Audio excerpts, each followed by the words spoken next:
Salam, salam sejahtera buat kita semua. Pada kesempatan kali ini, kita akan belajar tentang materi Teorema Pitagoras.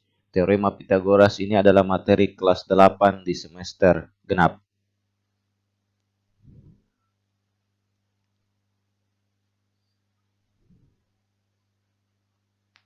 Kompetensi dasar. Yang pertama, menjelaskan dan membuktikan Teorema Pitagoras dan Triple Pitagoras. Yang kedua, menyelesaikan masalah yang berkaitan dengan Teorema Pitagoras dan Triple Pitagoras.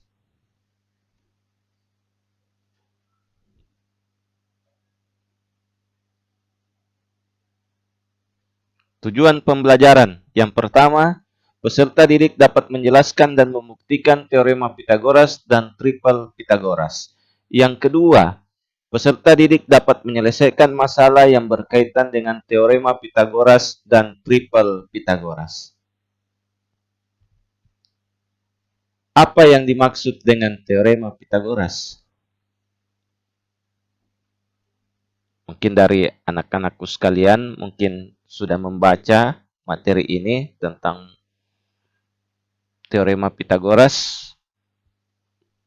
Mungkin ada yang tahu apa itu Teorema Pitagoras?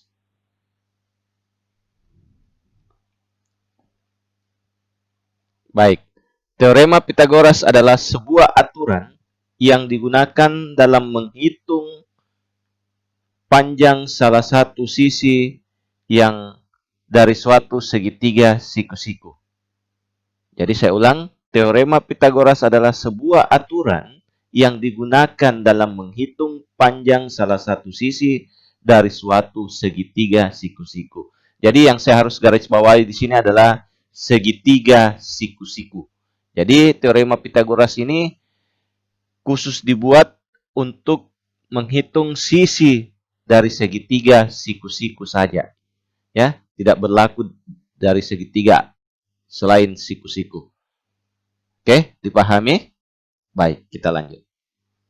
Sifat Teorema Pitagoras. Sifat Teorema Pitagoras. Yang pertama, berlaku hanya pada segitiga siku-siku. Tadi sudah dijelaskan di Teorema Pitagoras tadi bahwa untuk menghitung panjang salah satu sisi pada sebuah segitiga siku-siku.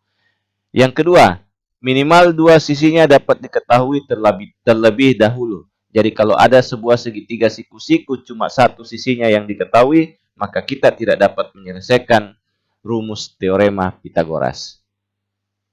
Jadi sifat Teorema Pitagoras ada dua, berlaku pada segitiga siku-siku, dan yang kedua, minimal dua sisinya dapat diketahui terlebih dahulu. Bagian dari segitiga siku-siku. Jadi di sebelah kiri saya dan di sebelah kanan saya ini adalah gambar sebuah segitiga siku-siku, ya. Tetapi ada yang membedakan simbolnya, bentuknya ini. Yang ini dengan yang ini. Kalau di buku, kalian dapat yang di sebelah kiri saya ini adalah simbol siku-siku juga. Nah, kalau kalian dapat di buku lain dengan model yang seperti ini, tidak apa-apa. Ini juga model simbol siku-siku. Oke? Nah, baik. Kita lihat. Kita perhatikan.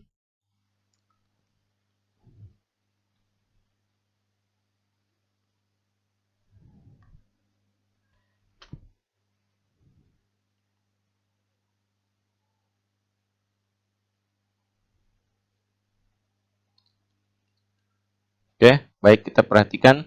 Jadi, untuk menentukan mana alas, mana tegak, mana sisi miring dari sebuah segitiga siku-siku, yang kita pertama perhatikan adalah simbol siku-sikunya. Ini ya, simbol siku-sikunya. Jadi siku-siku itu begini, jadi tidak semuanya siku-siku harus di sini ya. Kita lihat nanti modelnya. Nah, ini adalah simbol siku-siku. Terus di depan si sudut siku-siku ini, di depan sudut siku-siku kita lihat ada garis. Ada garis di depannya. Maka yang di depan garis tersebut itulah yang dinamakan sisi miring. Ya, sisi miring, atau disebut hipotenusa. Hipotenusa. Nah, yang di bawah ini adalah sisi alas. Sisi alas. Yang tegak ini berdiri adalah sisi tegak.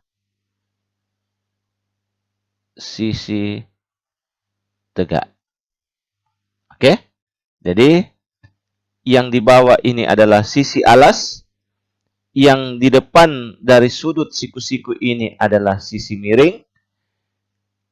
Yang berdiri tegak ini adalah sisi tegak. Oke? Dipahami? Baik. Sekarang kita lihat gambar yang kedua, gambar di sebelah kanan saya ini. Lah, di mana siku-sikunya ini? Di mana sisi miringnya ini? Nah, sekarang tidak usah bingung. Yang kalian patokan saja adalah sisi miringnya, siku-sikunya, maaf. Siku-sikunya ini, siku-siku di sini. Ya, jadi siku-siku di sini. Nah, sekarang kita lihat siku-siku di sini. Berada siku-siku di sini. Nah, sekarang kita perhatikan di depan siku-siku, sudut siku-siku ada garis. Oh, berarti ini adalah sisi miringnya. Yang ini adalah sisi alas, betul. Sisi alas. Terus yang ini sisi tegak. Oke, sudah dimengerti semuanya? Sudah dipahami? Oke, baik. Kita lanjut. Rumus Pitagoras. Nah, sekarang segitiga ini adalah segitiga siku-siku. Kita lihat di depan ini adalah sebuah segitiga siku-siku namanya segitiga ABC. ABC. Oke, segitiga siku-siku ABC. Nah, sekarang kita mau kasih nama sisinya. Antara sudut A dengan sudut C, dia kekurangan huruf B. Berarti saya taruh di sini adalah B kecil. Ya, jadi cara menulis nama seperti itu. Jadi panjang sisi AC itu disebut garis B. Oke. Nah, sekarang B dengan C. Dia kurangnya apa? Ya, huruf A. Jadi saya kasih A kecil. Terus A dengan B. Dia kekurangan huruf apa? Betul, C. Maka saya kasih C kecil. Nah, sehingga dengan demikian kita bisa membuat rumus Pitagoras. Maka rumus Pitagoras B pangkat 2 sama dengan atau sepanjang sisi miring dipangkatkan 2 sama dengan panjang salah satu alasnya, panjang salah satu sisinya dipangkatkan 2, berarti A pangkat 2 dijumlahkan, karena di antara panjang sisi ini, ketiga sisi ini, yang paling panjang adalah sisi miring. Maka untuk mendapatkan panjang sisi miring, kita jumlahkan panjang sisinya antara A dengan B. Maka di sini adalah C pangkat 2. Maka inilah rumus Pitagoras. Nah, mungkin dari kalian bertanya, Pak, kalau untuk mendapatkan panjang sisi A, ya berarti kita cari A pangkat 2 sama dengan. Yang ini kita mau dapat cari. Maka, lihat sisi miringnya, tulis dulu yang pertama adalah sisi miringnya, berarti B pangkat 2 dikurang, betul sekali dikurang, dengan C pangkat 2. Nah, untuk mendapatkan C, maka C pangkat 2 sama dengan, lihat dulu sisi miringnya, B pangkat 2 dikurang A pangkat 2. Maka inilah bagian dari teorema Pythagoras. Jadi lihat, untuk mencari nilai B, kita jumlahkan semua, kita pangkat 2 baru jumlahkan. Kalau mencari nilai A, maka kurangi sisi miring kurang dengan yang ini. Pak, apakah A, B, C ini mutlak seperti ini? Tidak. Terserah dari kalian. Kalian mau tulis apa, bisa tulis A di sini boleh. Di sini B boleh. Di sini C boleh. Tetapi kalau tidak ada namanya di sini. Ya. Karena kalau kalian tulis A di sini, B di sini, C di sini, lantas masih ada namanya, itu kurang tepat. Tetapi kalau tidak ada namanya di sini, cuma segitiga saja, kalian boleh tempatkan terserah. Oke? Dipahami ya? Nah, oke, baik. Kita lihat, saya kasih contoh seperti ini. Maksudnya bagaimana sih, Pak? Misalnya, saya gambar sebuah segitiga. Nah, gini. Maka di sini siku-sikunya ya. Kalau saya tidak memberikan nama segitiga tersebut, maka terserah kalian mau memberikan panjang nama sisinya terserah. Pak, saya mau di sini B. Boleh. Di sini saya A, Pak. Boleh. Di sini C. Terserah. Tetapi ingat, kalau kalian pakai A di sini sebagai sisi miring, B di sini sebagai alas, dan C di sini sebagai sisi tegak, maka kalian harus tahu bahwa A pangkat 2 sama dengan C B pangkat 2 ditambah dengan C pangkat 2. Kalau B pangkat 2, maka A pangkat 2 dikurang C pangkat 2. C pangkat 2 sama dengan A pangkat 2 dikurang B pangkat 2. Itu yang harus kalian ingat. Oke? Dipahami ya? Oke, baik. Kita lihat contoh soal berikut ini. Tentukan panjang sisi yang belum diketahui pada masing-masing segitiga siku-siku berikut. Nah, sekarang gambar ini sudah ada tanda siku-sikunya, ada angka panjangnya 12, ada angka 5, dan ada huruf C. Nah, pertama-tama yang harus kita buat adalah kita lihat siku-sikunya di mana. Oh, siku-sikunya di sini. Berarti di depan sudut siku-siku tadi itu namanya sisi miring. Oke? Namanya sisi miring. Nah, dia bilang di sini nama panjang sisinya C. Oke? Nah, di sini 5. Berarti anggaplah saya tulis di sini adalah A.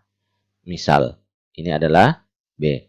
Yang dicari adalah sisi miringnya. Rumus sisi miring tadi adalah, maka saya tulis, karena di sini disuruh panjang sisinya nama huruf C, maka saya tulis C pangkat 2 sama dengan A pangkat 2 ditambah dengan B pangkat 2. Sama dengan A pangkat 2-nya 5, berarti 5 pangkat 2 ditambah 12 pangkat 2. Maka 5 pangkat 2 bukan 10, tapi jangan dikali 5 kali 2. Karena jangan sampai kau seperti itu. Ya, kalian seperti itu. Maksudnya 25. Tambah 1, 4. Maka hasilnya adalah 169. C sama dengan, ini baru C pangkat 2 ya.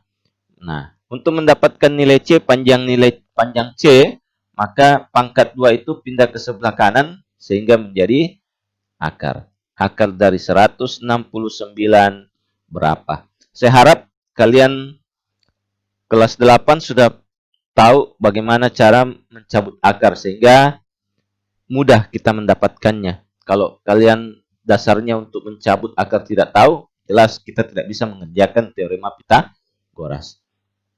Jadi akar dari 169 ini adalah 13. Maka hasil panjang C adalah 13. Oke? Dipahami? Oke, baik. Kita lanjut. Yang kedua, tentukan panjang sisi yang belum diketahui pada masing-masing segitiga siku-siku berikut. Nah, ada lagi gambar siku-siku, segitiga siku-siku. Ini, tapi dia tidak seperti tegak tadi. Tidak usah bingung. Yang penting kita tahu. Kita lihat dulu, kuncinya adalah lihat sudutnya. Sudutnya di mana? Oh, di sini. Berarti ini adalah sisi miringnya. Sisi yang paling panjang. Sisi miring. Oh, berarti ini alas. Ini alas. Ini adalah sisi tegaknya. Nah, sekarang dia kasih nama Y di sini. Oh, berarti bukan sisi miring yang dicari. Berarti sisi tegaknya. Dia kasih nama panjang sisinya Y. Oh, saya kasih nama X saja di sini. Boleh. Terserah X, Y, Z. Boleh. Maka, untuk mendapatkan panjang sisi Y, maka saya tulis Y pangkat 2 sama dengan. Lihat dulu sisi miringnya yang paling panjang. X pangkat 2 dikurang Z pangkat 2. Oke. Maka X-nya adalah 20 pangkat 2 dikurang Z-nya berapa? 12. Betul sekali. 400 dikurang 144. Berarti hasilnya 256. Y sama dengan akar 256. Sekarang akar 256 berapa?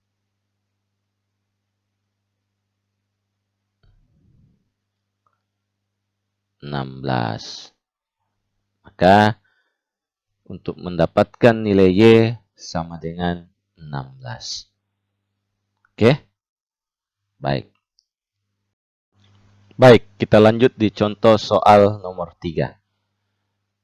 Tentukan panjang sisi yang belum diketahui pada bangun datar berikut serta hitunglah kelilingnya. Kok gambarnya, Pak, gambar trapesium siku-siku? Padahal tadi dikatakan teorema Pitagoras itu sifatnya cuma menghitung panjang sisi di segitiga siku-siku. Kenapa ini, Pak, gambarnya gambar trapesium siku-siku? Bagaimana caranya? Nah, sekarang disinilah daya nalar kalian diuji, dicoba. Ya. Jadi tidak usah berputus asa bahwa harus selalu gambarnya gambar segitiga. Ya, gambar bangun datar pun bisa. Nah, sekarang kita lihat gambar trapesium ini kita mau hitung cari panjang sisinya yang belum diketahui. Dan hitung kelilingnya. Oke, baik. Nah, sekarang perhatikan tadi kita lihat oh ada siku-siku di sini. Berarti ini garis sisi miringnya. Jangan. Itu kalau gambarnya gambar segitiga. Nah, sekarang kita coba bagaimana kita punya daya nalar untuk memecahkan soal ini. Kita coba supaya dia modelnya berbentuk segitiga. Oh, saya coba di sini saya tarik garis. Oh, berarti di sebelah sini yang bentuk segitiga. Oh, betul sekali. Kan kita berpikir seperti itu. Oke? Nah, Kalau kita tarik garis dari atas ke bawah, maka ini akan terbentuk sebuah sudut siku-siku. Oke?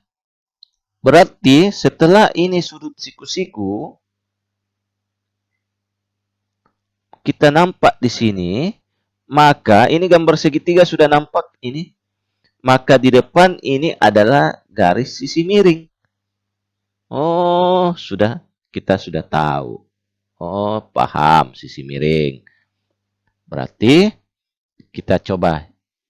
Nah, dari sini ke sini sama dari sini ke sini karena ditarik garis. Berarti di sini adalah 6. Nah, sedangkan panjang 30 itu dari sini ke sini. Dari sini ke sini. Nah, dari sini ke sini sudah ada 6. Berarti dari sini ke sini berapa? Ya, betul sekali. 24, 100. Nah, sekarang, Pak, bagaimana kita mau hitung sisi miringnya yang tidak diketahui di sini? Sedangkan di sini tidak ditahu. Nah, dari sini ke sini sama panjang juga ini dengan ini. Berarti ini adalah nilainya 10.